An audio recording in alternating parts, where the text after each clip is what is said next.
ನಮಸ್ಕಾರ. ಎನ್ಆರ್ಪುರ ಸುದ್ದಿ ಸಮಾಚಾರಕ್ಕೆ ಸ್ವಾಗತ. ಇಂದು ಶನಿವಾರ. ನಾನು ಭಾಗ್ಯ ನಂಜುಂಡಸ್ವಾಮಿ. ಸುದ್ದಿಗಳ ವಿವರ. ರಾಜ್ಯದಲ್ಲಿ ಈಗ 900 ಕರ್ನಾಟಕ ಪಬ್ಲಿಕ್ ಸ್ಕೂಲ್ ಪ್ರಾರಂಭವಾಗುತ್ತಿದೆ ಎಂದು ಶಿಕ್ಷಣ ಸಚಿವ ಮಧು ಬಂಗಾರಪ್ಪ ತಿಳಿಸಿದರು.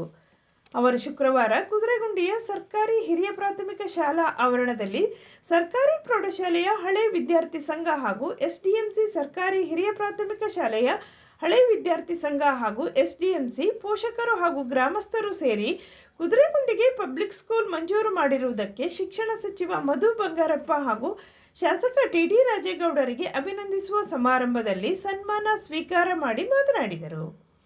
ರಾಜ್ಯದಲ್ಲಿ ಉತ್ತಮ ಗುಣಮಟ್ಟ ಸಿಗಬೇಕಾದರೆ ಕರ್ನಾಟಕ ಪಬ್ಲಿಕ್ ಸ್ಕೂಲ್ ಅವಶ್ಯಕತೆ ಇದೆ ಎಂದು ಸರ್ಕಾರವು ಮನಗಂಡು ಕೆಪಿಎಸ್ ಶಾಲೆಗಳನ್ನು ಪ್ರಾರಂಭಿಸುವ ಚಿಂತನೆ ಪ್ರಾರಂಭಿಸಿತು.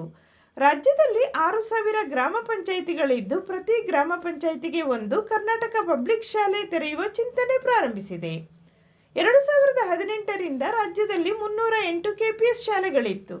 ಬಜೆಟ್ನಲ್ಲಿ 500 ಕೆಪಿಎಸ್ ಮಂಜೂರು ಮಾಡಲಾಗಿತ್ತು. ಕಳೆದ 6-7 ತಿಂಗಳಲ್ಲಿ ಕಲ್ಯಾಣ ಕರ್ನಾಟಕಕ್ಕೆ 200 ಕೆಪಿಎಸ್ ಮಂಜೂರು ಮಾಡಿದ್ದೇವೆ. ಅಲ್ಲದೆ ಅಲ್ಪಸಂಖ್ಯಾತರಿಗಾಗಿ 100 ಕರ್ನಾಟಕ ಪಬ್ಲಿಕ್ ಸ್ಕೂಲ್ ಮಂಜೂರು ಮಾಡಿದ್ದೇವೆ. ಮುಂದೆ ರಾಜ್ಯದಲ್ಲಿ ಒಟ್ಟು 900 ಪಬ್ಲಿಕ್ ಸ್ಕೂಲ್ ನಡೆಯುತ್ತದೆ ಎಂದರು. ಪಬ್ಲಿಕ್ ಸ್ಕೂಲ್ನಲ್ಲಿ ಎಲ್ಕೆಜಿಯಿಂದ 12ನೇ ತರಗತಿಯವರೆಗೆ ಪ್ರಾರಂಭಿಸಲಾಗುತ್ತದೆ. ಒಟ್ಟು 14 ವರ್ಷ ಗುಣಮಟ್ಟದ ಶಿಕ್ಷಣ ನೀಡಲಾಗುತ್ತದೆ. 1ನೇ ತರಗತಿಯಿಂದಲೇ ಕಂಪ್ಯೂಟರ್ ಕಲಿಸಲಾಗುತ್ತದೆ. 900 ಪಬ್ಲಿಕ್ ಸ್ಕೂಲಿಗೂ ಅಭಿವೃದ್ಧಿಪಡಿಸಲು ಒಟ್ಟು 3,400 ಕೋಟಿ ರೂಪಾಯಿ ಖರ್ಚು ಮಾಡಲಾಗುವುದು. ಒಂದೊಂದು ಕೆಪಿಎಸ್ ಶಾಲೆಗೆ 4 ಕೋಟಿ ರೂಪಾಯಿ ನಿಗದಿ ಮಾಡಲಾಗಿದೆ. ಶೃಂಗೇರಿ ಕ್ಷೇತ್ರಕ್ಕೆ 3 ಕೆಪಿಎಸ್ ಶಾಲೆ ಮಂಜೂರು ಮಾಡಿದ್ದೇವೆ ಎಂದರು. ಸಭೆಯ ಅಧ್ಯಕ್ಷತೆ ವಹಿಸಿದ್ದ ಶಾಸಕ ಟಿಡಿ ರಾಜೇಗೌಡ ಮಾತನಾಡಿ, ಶಿಕ್ಷಣ ಸಚಿವ ಮಧು ಬಂಗಾರಪ್ಪ ಅವರು ಶಿಕ್ಷಣ ಕ್ಷೇತ್ರದಲ್ಲಿ ದೊಡ್ಡ ಕ್ರಾಂತಿ ಮಾಡಿ ಬದಲಾವಣೆ ತರುತ್ತಿದ್ದಾರೆ. ಪ್ರತಿ ಗ್ರಾಮ ಪಂಚಾಯಿತಿಯಲ್ಲೂ ಕೆಪಿಎಸ್ ಶಾಲೆ ಪ್ರಾರಂಭಿಸಿ ಗ್ರಾಮಗಳಿಂದ ಮಕ್ಕಳನ್ನು ಕರೆತರಲು ಬಸ್ಸಿನ ವ್ಯವಸ್ಥೆ ಮಾಡಲಾಗುತ್ತದೆ ಎಂದರು.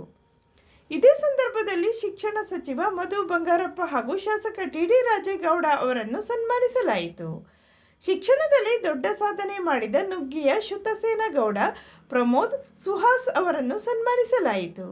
ಅತಿಥಿಗಳಾಗಿ ಕುದುರೆಗುಂಡಿ ಸರ್ಕಾರಿ ಪ್ರೌಢಶಾಲೆಯ ಹಳೆ ವಿದ್ಯಾರ್ಥಿ ಸಂಘದ ಅಧ್ಯಕ್ಷ ನುಗ್ಗಿ ಮಂಜುನಾಥ್, ಸರ್ಕಾರಿ ಹಿರಿಯ ಪ್ರಾಥಮಿಕ ಶಾಲೆಯ ಹಳೆ ವಿದ್ಯಾರ್ಥಿ ಸಂಘದ ಅಧ್ಯಕ್ಷ ವೆಂಕಟೇಶ್, ಗ್ರಾಮ ಪಂಚಾಯಿತಿ ಅಧ್ಯಕ್ಷೆ ವಿದ್ಯಾ, ಪ್ರೌಢಶಾಲೆಯ ಎಸ್ಡಿಎಂಸಿ ಅಧ್ಯಕ್ಷ ಪಾಪಣ್ಣ, ಹಿರಿಯ ಪ್ರಾಥಮಿಕ ಶಾಲೆಯ ಎಸ್ಡಿಎಂಸಿ ಅಧ್ಯಕ್ಷ ದಿನೇಶ್, ಗ್ರಾಮ ಪಂಚಾಯಿತಿ ಉಪಾಧ್ಯಕ್ಷ ಗಣೇಶ್, ಸದಸ್ಯರುಗಳಾದ ಹೇಮಂತ ಪೂಜಾರಿ, ಅಂಬಿಕಾ, ಕವಿತಾ, ಸಾರ್ವಜನಿಕ ಶಿಕ್ಷಣ ಇಲಾಖೆಯ ಉಪನಿರ್ದೇಶಕ ಲಿಂಗರಾಜು, ತಾಲೂಕು ಪಂಚಾಯಿತಿ ಇಒ ನವೀನ್ ಕುಮಾರ್, ಕೊಪ್ಪ ತಾಲೂಕು ಕ್ಷೇತ್ರ ಶಿಕ್ಷಣಾಧಿಕಾರಿ ರಾಘವೇಂದ್ರ, ಮುಖಂಡರಾದ Hemanth Shetty, Chakrapani, BK Narayanaswamy, NP Ramesh, HE Diwakar, Sudeep Hegde, Ramanna Bhandari, Deepak, Raghavendra Poojari, Onithota Ratnakar, Harish Poojari ಮತ್ತಿತರರು ಇದ್ದರು. ಕುದುರೆಗುಂಡಿ ಸರ್ಕಾರಿ ಪ್ರೌಢಶಾಲೆಯ ಮುಖ್ಯೋಪಾಧ್ಯಾಯ ಧನಂಜಯ್ ಸ್ವಾಗತಿಸಿದರು. ಸಹ ಶಿಕ್ಷಕ ಪ್ರಕಾಶ್ ಹಾಗೂ ಉಷಾ ಕಾರ್ಯಕ್ರಮ ನಿರೂಪಿಸಿದರು. ಸರ್ಕಾರಿ ಹಿರಿಯ ಪ್ರಾಥಮಿಕ ಶಾಲೆಯ ಮುಖ್ಯೋಪಾಧ್ಯಾಯಿನಿ ಲೀನಾ ಡಿ ಕಾಸ್ಟಾ ವಂದಿಸಿದರು. ಕಂಪ್ಯೂಟರ್ ಕೂಡ ನಾವು ಹೇಳ್ಕೊಡ್ತೀವಿ. ಕಂಪ್ಯೂಟರ್ ಲ್ಯಾಬ್ ಕೂಡ ಇರ್ತದೆ. 6ನೇ ಕ್ಲಾಸಿಗೆ ಬಂದ ತಕ್ಷಣ ಸ್ಕಿಲ್ ಡೆವಲಪ್ಮೆಂಟ್, ಯಾಕೆಂದ್ರೆ ಈಗೆಲ್ಲ ಫ್ಯೂಚರ್ ಏನಿದ್ರು ಸ್ಕಿಲ್ ಡೆವಲಪ್ಮೆಂಟ್ ಅಲ್ಲೇ ನಿಮಗೆ ಕೆಲಸ ಕಾರ್ಯಗಳನ್ನ ಮುಂದಿನ ದಿನಗಳಲ್ಲಿ ವಿದ್ಯಾಭ್ಯಾಸದ ಜೊತೆಗೆ ಸ್ಕಿಲ್ ಡೆವಲಪ್ಮೆಂಟ್ ಇಲ್ಲ ಅಂದ್ರೆ ಆಗಲ್ಲ. ಒಂದು ಮಗು ಓದ್ತದೆ, LKGಗೆ ನೀವು ಜಾಯಿನ್ ಮಾಡಿಸ್ಬಿಟ್ರೆ ಸರ್ಕಾರಿ ಶಾಲೆಯಲ್ಲಿ 12ನೇ ಕ್ಲಾಸ್ವರೆಗೂ ಅದು ಅದೇ ಡ್ರೆಸ್ ಅಲ್ಲಿ ಅಲ್ಲೇ ಓದ್ತಾ ಇರ್ತದೆ. ಏನೀಗ ಅರ್ಜಿ ಕೊಟ್ರಲ್ಲ ಅದು ಮೋಸ್ಟ್ಲಿ ಅವ್ರ ಹೈಸ್ಕೂಲಿಗೋ ಇಲ್ಲಾಂದ್ರೆ ಯಾವ್ದೋ ಒಂದು ಮಿಡಲ್ ಸ್ಕೂಲಿಗೋ ಯಾವ್ದೋ ಕಟ್ಟಿರೋದು.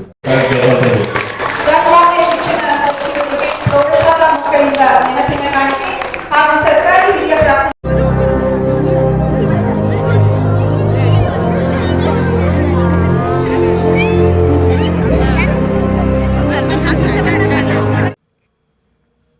ರಾಜ್ಯ ಸರ್ಕಾರದ ರೈತ ವಿರೋಧಿ ನೀತಿ ವಿರುದ್ಧ ಬಿಜೆಪಿ ರಾಜ್ಯಾಧ್ಯಕ್ಷ ವಿಜಯೇಂದ್ರ ಅವರ ನಿರ್ದೇಶನದಂತೆ ಪ್ರತಿ ವಿಧಾನಸಭಾ ಕ್ಷೇತ್ರದಲ್ಲೂ ಬಿಜೆಪಿ ಪಕ್ಷದಿಂದ ಪ್ರತಿಭಟನೆ ಹಮ್ಮಿಕೊಳ್ಳಲಾಗುತ್ತಿದ್ದು, ನರಸಿಂಹರಾಜಪುರದಲ್ಲಿ ಡಿಸೆಂಬರ್ 6ರ ಶನಿವಾರ ಬೆಳಗ್ಗೆ 10 ಗಂಟೆಗೆ ಪಟ್ಟಣದ ಅಂಬೇಡ್ಕರ್ ವೃತ್ತದಲ್ಲಿ ಪ್ರತಿಭಟನೆ ಹಮ್ಮಿಕೊಳ್ಳಲಾಗಿದೆ ಎಂದು ತಾಲೂಕು ಬಿಜೆಪಿ ವಕ್ತಾರ ಎನ್ಎಂ ಕಾಂತರಾಜ್ ತಿಳಿಸಿದ್ದಾರೆ. ಅವರು ಪತ್ರಿಕಾ ಹೇಳಿಕೆ ನೀಡಿ ಪ್ರತಿಭಟನೆಯಲ್ಲಿ ಮಾಜಿ ಸಚಿವ ಡಿಎನ್ ಜೀವರಾಜ್, ಜಿಲ್ಲಾ ಬಿಜೆಪಿ ಅಧ್ಯಕ್ಷ ದೇವರಾಜ್ ಶೆಟ್ಟಿ, ಶೃಂಗೇರಿ ಕ್ಷೇತ್ರದ ಎಲ್ಲ ಬಿಜೆಪಿ ಪಕ್ಷದ ಮುಖಂಡರು ಪ್ರತಿಭಟನೆಯಲ್ಲಿ ಪಾಲ್ಗೊಳ್ಳಲಿದ್ದಾರೆ. ತಾಲೂಕಿನ ಎಲ್ಲ ಬಿಜೆಪಿ ಕಾರ್ಯಕರ್ತರು ಪ್ರತಿಭಟನೆಯಲ್ಲಿ ಪಾಲ್ಗೊಳ್ಳಬೇಕು ಎಂದವರು ಮನವಿ ಮಾಡಿದ್ದಾರೆ. ಪೌರಸೇವಾ ನೌಕರರು ವಿವಿಧ ಬೇಡಿಕೆಗಳನ್ನು ಈಡೇರಿಸುವಂತೆ ಆಗ್ರಹಿಸಿ ಪ್ರತಿಭಟನೆ ಪ್ರಾರಂಭಿಸಿದ್ದು, ಅವರ ನ್ಯಾಯಬದ್ಧವಾದ ಬೇಡಿಕೆಗಳನ್ನು ಈಡೇರಿಸಬೇಕು ಎಂದು ಆಗ್ರಹಿಸಿ ಪಟ್ಟಣ ಪಂಚಾಯಿತಿ ಸ್ಥಾಯಿ ಸಮಿತಿಯ ಮಾಜಿ ಅಧ್ಯಕ್ಷ ಪ್ರಶಾಂತ್ ಶೆಟ್ಟಿ ಅವರು ಬೆಂಗಳೂರಿನಲ್ಲಿ ರಾಜ್ಯ ಪೌರಾಡಳಿತ ಸಚಿವ ರಹೀಂ ಖಾನ್ ಅವರಿಗೆ ಗುರುವಾರ ಮನವಿ ಪತ್ರ ಅರ್ಪಿಸಿದರು. ನರಸಿಂಹರಾಜಪುರದಲ್ಲೂ ಪಟ್ಟಣ ಪಂಚಾಯಿತಿ ಪೌರಸೇವಾ ನೌಕರರು ಮುಷ್ಕರ ಪ್ರಾರಂಭಿಸಿದ್ದಾರೆ. ಎಲ್ಲ ಸರ್ಕಾರಿ ನೌಕರರಂತೆ ಪೌರಸೇವಾ ನೌಕರರು ಸಹ ಸರ್ಕಾರಿ ಸೇವೆ ಸಲ್ಲಿಸುತ್ತಿರುವುದರಿಂದ ಹಾಗೂ ಹೊರಗುತ್ತಿಗೆ ನೌಕರರು ಸಹ ಕಾಯಂ ನೌಕರರಂತೆ ಕರ್ತವ್ಯ ನಿರ್ವಹಿಸುತ್ತಿರುವುದರಿಂದ ಪೌರಸೇವಾ ನೌಕರರ ನ್ಯಾಯಯುತವಾದ ಬೇಡಿಕೆಗಳನ್ನು ಈಡೇರಿಸಬೇಕು ಎಂದವರು ಒತ್ತಾಯಿಸಿದ್ದಾರೆ.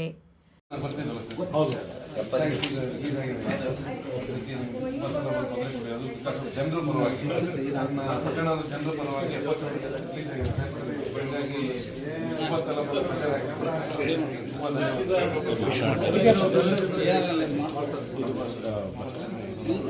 ವಂದನೆಗಳು.